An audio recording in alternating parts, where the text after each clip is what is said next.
It's true, my bad habits get to you.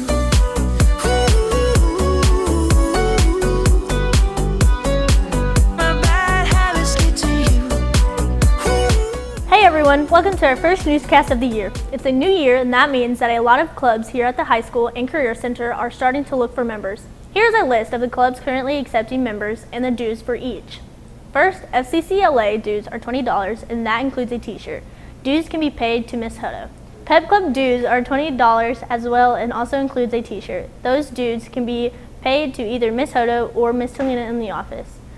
All students are invited to join the Fellowship of Christian Athletes, or FCA. Dues are $15, includes a t-shirt, and can be paid to either Miss Rudis or Miss Fowler.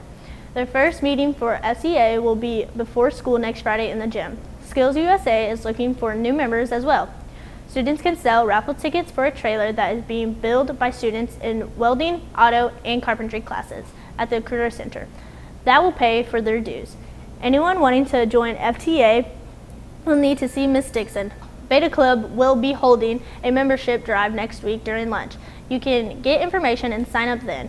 If you have any questions, see Miss Rudis. And finally, the band club meets the first Friday of every month before schools, and dues are $20. See Mr. Folk to pay your dues.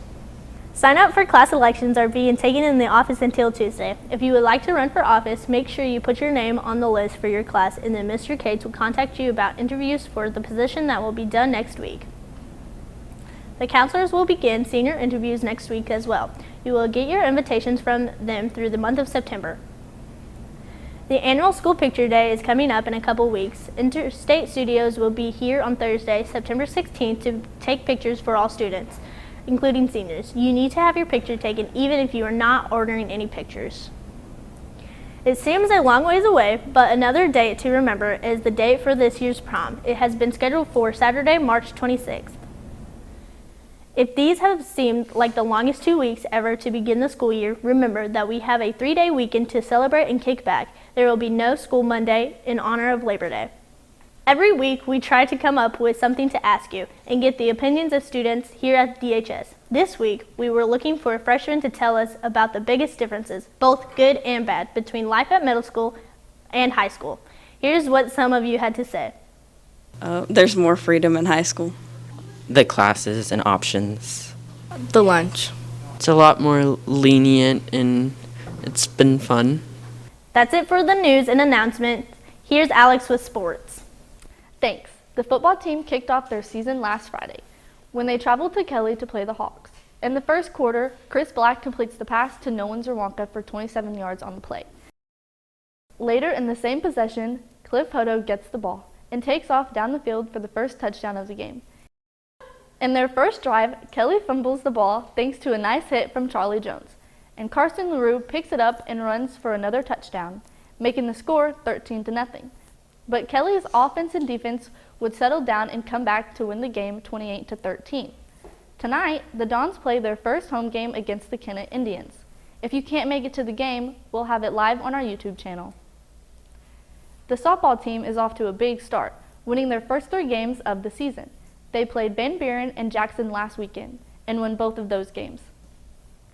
Monday, they played Alton here at home and won the game 7-2. Behind pitcher Emily Davis, who had 9 strikeouts and only 1 walk-in, her second win of the season for the Donettes. Kylie Hawkins also had 2 hits and 2 RBIs in the game. And finally, after having their first game canceled because of COVID, the volleyball team started their season last night, here at home against Twin Rivers. Here's the results of that match. If you haven't seen our new daily segment, we are doing a daily sports roundup that is posted to our Facebook and Instagram pages every morning. We highlight news and scores from games as they are played the day before and let you know what games are coming up. You can subscribe to us under the Current River Broadcasting to find the videos each morning. That's it for our sports this week. Here's Peyton with the weekend weather forecast. Thanks. We have a pretty nice 3-day weekend coming up. There's a chance of storms Saturday with a high of 90. Sunday would be partly cloudy and a little cooler at 82, and on Labor Day, mostly sunny and 85. That's our newscast for this week. Thanks for watching and have a great weekend.